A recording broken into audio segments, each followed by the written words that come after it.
Hello everyone and welcome to my channel called The Moon Story Time.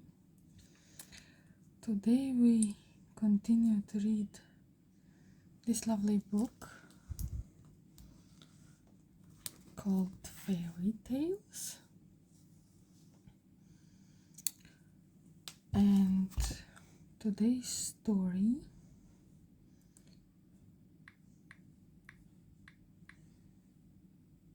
would be called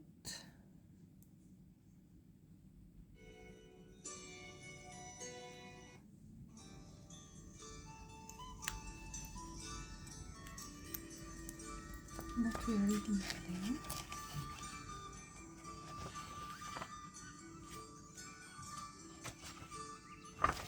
Cinderella. Great. Thank you so much for subscribing to my channel, for your likes, comments, for your donations. All information for donations you can find down comment below. And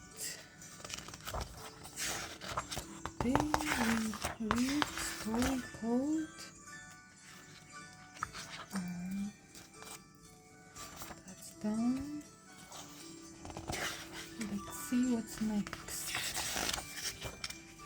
Snow White. Are you serious?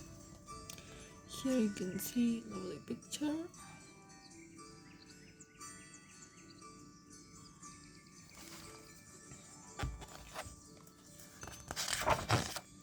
There was once a king who loved his daughter more than his kingdom, thought her black hair softer than night, her red lips more precious than rubies, her snow white skin lovelier than silk. But the child's mother was dead, and the king married again a handsome woman named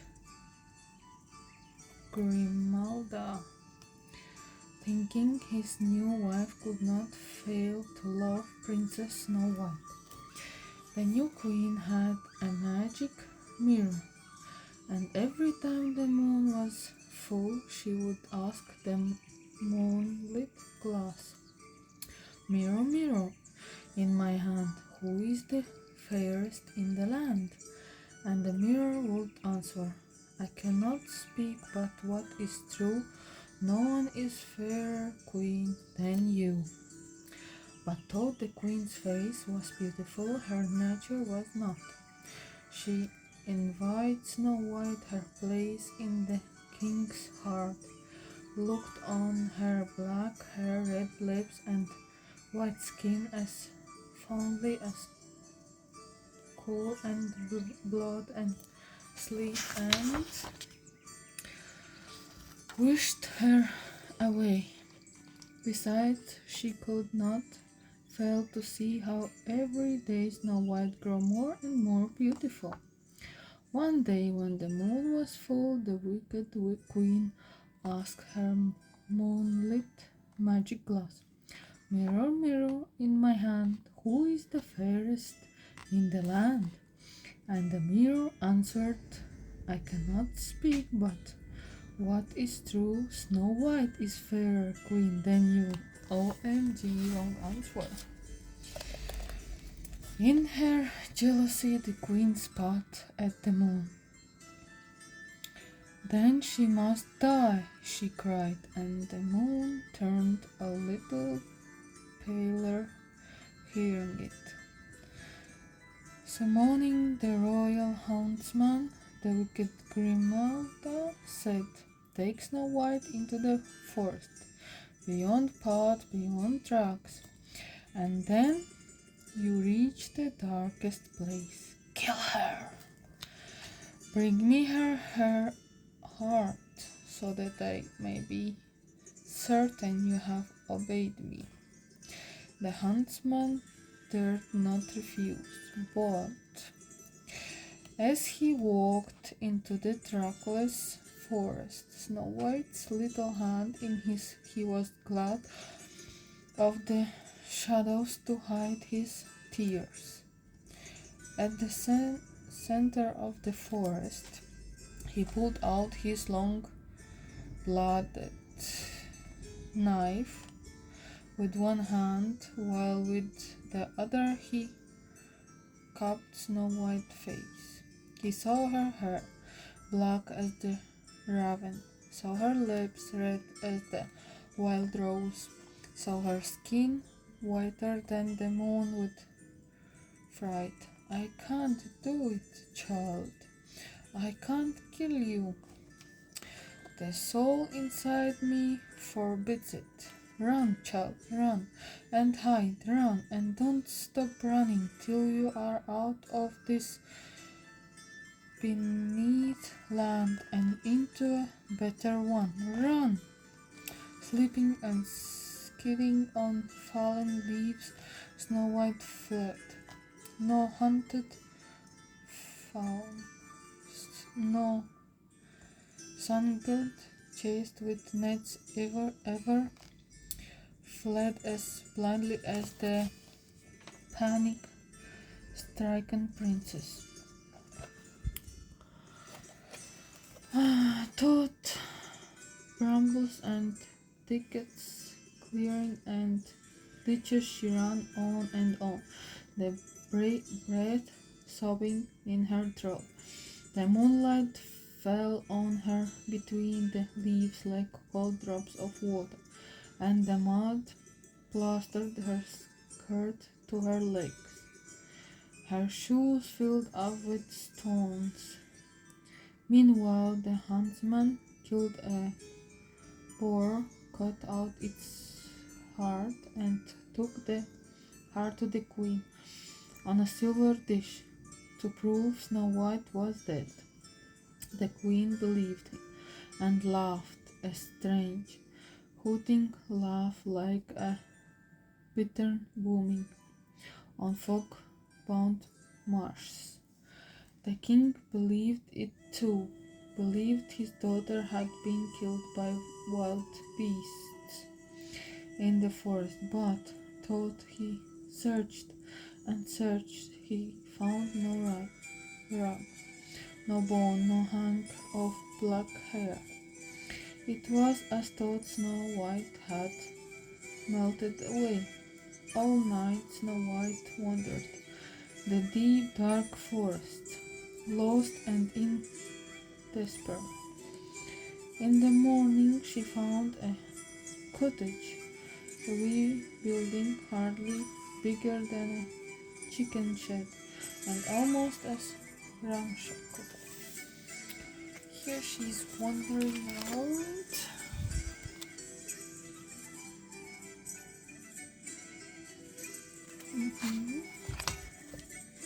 First she called out, but no one answered. She knocked at the door, but nobody came. She ducked inside and found 7 little chairs round a table, strewn with 7 dirty bowls, knives, forks, and spoons. And she wondered, are there other children like me in this forest? Upstairs there were 7 little beds, side by side. Chilled and exhausted, Snow White said to herself, "Yesterday I was almost killed, and if I die tomorrow, at least I have lived one more day." And she lay down across all 7 little beds and went to sleep. When she woke, she thought she must have fallen into fairyland, for 7 small men were looking at her over the footrail of the bed. "Is this your house?" she whispered. "Just like it, and just where we left it this morning. But of course we could be mistaken, for there was no girl on our beds this morning." Their ears were leafy and their hair like the tufts of sheep's wool that snag on briars. When Snow White told them her name and her story, their eyes grew large as plums and filled with tears. "You must stay with us, princess," they said, "and we shall love you as you should rightly have been loved all along. Only care for us a little if you can." So Snow White stayed on in the little cottage and cooked and sewed for the 7 woodsmen. Here are the 7 woodsmen. You can see them. Oh, all 7 of them.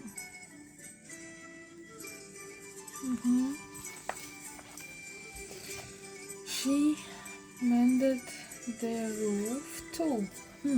Good woman.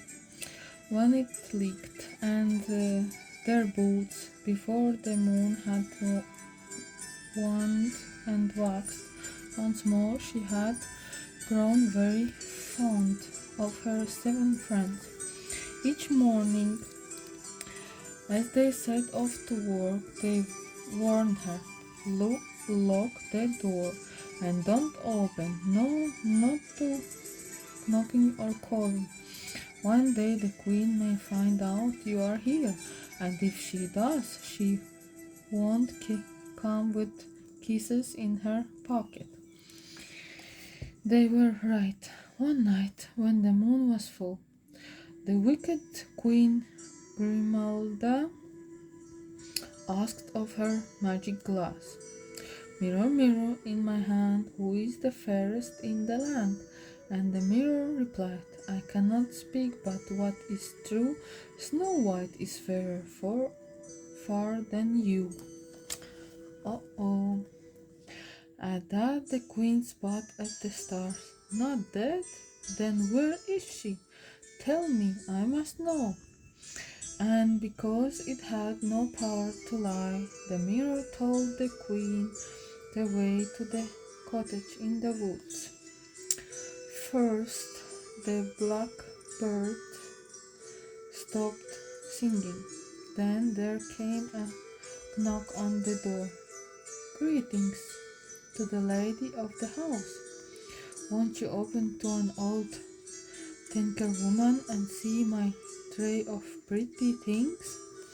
Snow White remembered the words of the 7 woodsmen and peeped cautiously out of the window to see if it was the queen, but it was only a rich gypsy peddling ribbons and buttons and belts.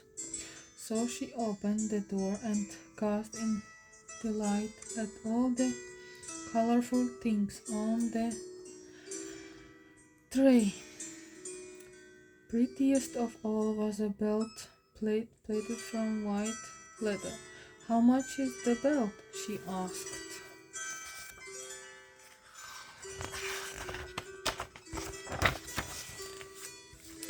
"Because your skin is just as white and soft, you may have it for nothing," said the gypsy. "Let me put it on you for you." And she put the belt round Snow White's waist and pulled it tight. Tight and tighter she pulled it, sharp and cruel and fierce. "Oh, I can't breathe," cried Snow White, but the gypsy only pulled harder and harder until the princess fainted for want of air and fell to the ground. Then the wicked Queen Grimalda threw off her ragged disguise. "Dead at last!" she cried, and swaggered back to the palace. When the 7 woodsmen came home, they found Snow White lying across the threshold as white as death.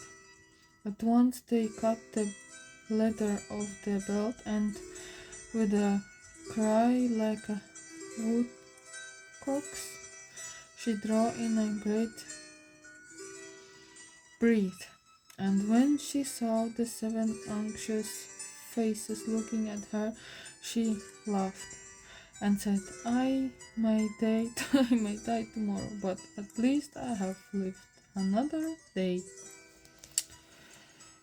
Yeah. Mirror, mirror in my hand, who is the fairest in the land? Asked the wicked queen when next the moon was full. I cannot speak, but what is true? Snow White is fairer far than you, replied the mirror. In her fury, the queen spat at the sky. Not dead!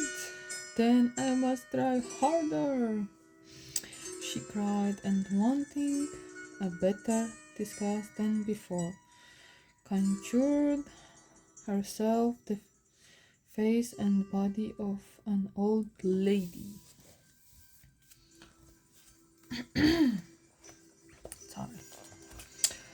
First the thrushes stopped singing, and then there came a knock at the door and a voice at the keyhole.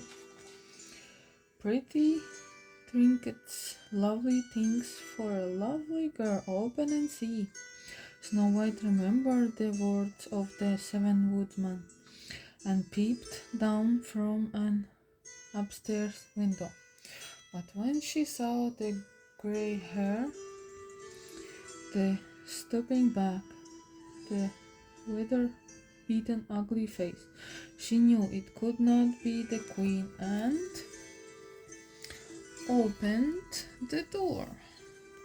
How much is that pretty comb? She asked. Because it shines like your glossy black hair, dearie, you may have it for nothing. Let me comb out the tangles. And she began to comb Snow White's yet black hair. But with every stroke of the comb, the princess felt a strange drain from her arms, from her legs, from her heart. Stop, please, until with a sign she crumpled to the ground. The wicked Grimelda laughed, ha ha ha ha. Aloud and snarled, they combed deep into Snow White hair. Dead at last, she cried, and throwing off her magic disguise, straightened her. Wicked witch, wicked queen.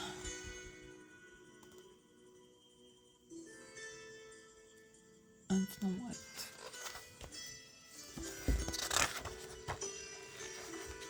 Her willowy back, still some of the magic clung to her, and she walked back to the palace, more slowly this time, asking as if a grain of old age had lodged in her bones. When the 7 woodsmen came home, they found Snow White sprawled across the threshold, white as death, though with no sign of a hurt. They searched for many minutes before they found the comb tangled in her hair and pulled it free. With a cry like a gull, she opened her eyes and drew in a great breath. Then, seeing the 7 anxious faces leaning over her, she smiled and said, I may die tomorrow, but at least I have lived one more day. Mirror, mirror in my hand, now who's fairest in the land? Asked the wicked queen when next the moon was full. I cannot speak, but what is true, Snow White is fairer far than you, replied the moonlight mirror. In her rage, the queen spat at the mirror, but she spotted it, but only succeeded in dirtying her own reflection. Yeah. She saw her mouth twist as it formed the words, "Next time I shall not fail." First, the larks stopped singing. Then there came a knock at the door, and a voice at the keyhole, and a rattling of the lock. "Fine juicy apples, buy my fine juicy apples." "No," said Snow White, through the locked door. "I never open the door to strangers." Quite right," said the deep dark voice outside. "Won't you open the window and just see my apples?" Snow White remembered the gypsy and the old woman and the words of the seven woodsmen. But when she looked out of the window and saw a handsome young man with a basket of rosy apples, she could see no harm in the world. "How much is one apple?" "Because your lips are as red as any apple. Take one and welcome." So Snow White reached down and took an apple. Then she put it back. No, it may be poisoned," she thought. "Do you fear it's sour, lassie? Do you fear it's wormy?" Chuckled the young man and took a great cracking juicy bite from the green of the apple. "See, quite safe to eat." So Snow White laughed with relief and took the apple from the young man's hand and bit into it. Bit into the rosy red side.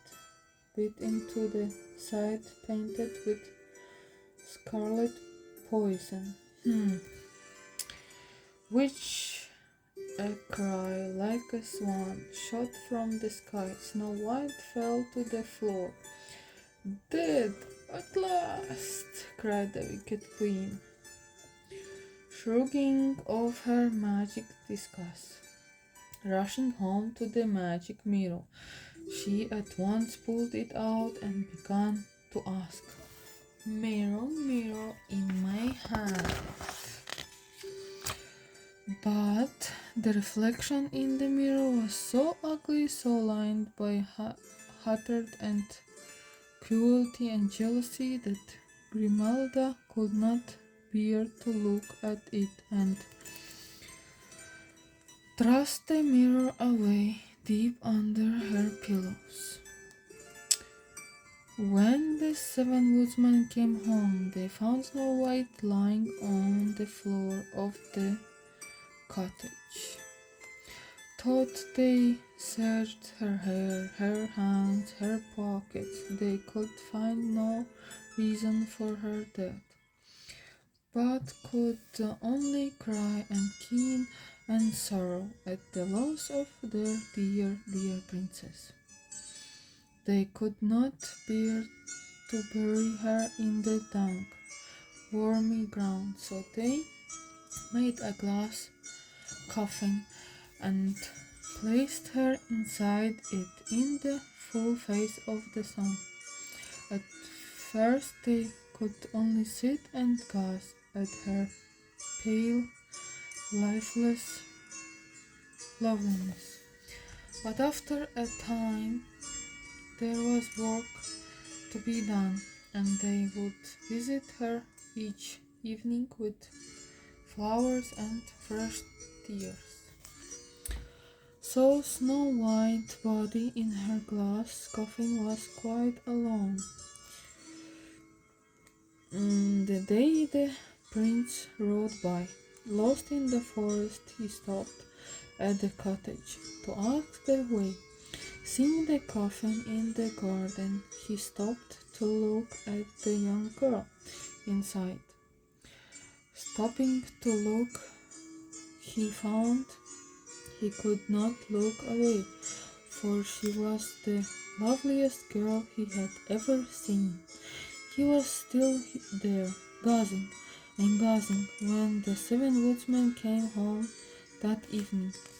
Her name was Snow White, said the oldest, startling the prince, who had not heard coming. A princess, and as sweet natured as she was beautiful. When the prince heard her story, he was filled with such a passion of grief that he struck the coffin with his fist and cracked it clean across. When he saw the grease ruffle Snow White clothes and still her raven black hair, probably. Here she is lying on the floor. You can see it.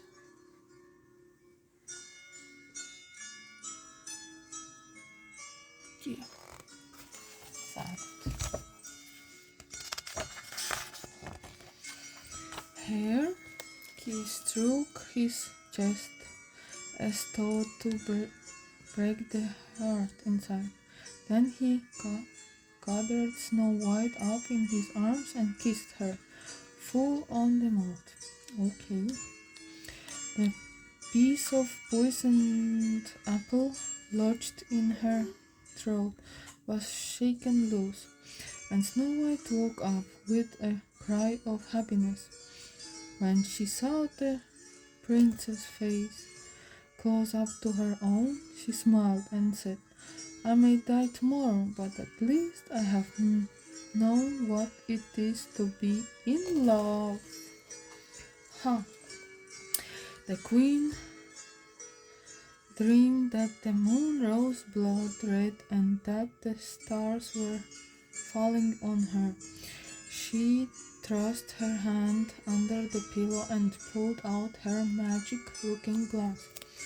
Mirror, mirror in my hand, who is the fairest in the land? And the mirror answered, Lovely Snow White, happy bride is the fairest far and wide. But fairer still will be her hair, the little daughter she will bear. Wow! The queen's rage knew no bounds, no depth, no end. She smashed the mirror against the moonlit wall, and in that very instant fell dead. But her soul was in that mirror, had been for many years, and that lived on trapped forever within 1,000 broken shards of glass and a magic circle of ebony. Meanwhile, Snow White dreamed that the moon leaned down from the sky to kiss her. But when she woke, she found it was only the prince, her husband. So she smiled, kissed him back, turned over, and went back to sleep. So, my dears, that's the end. And see you next time. Bye.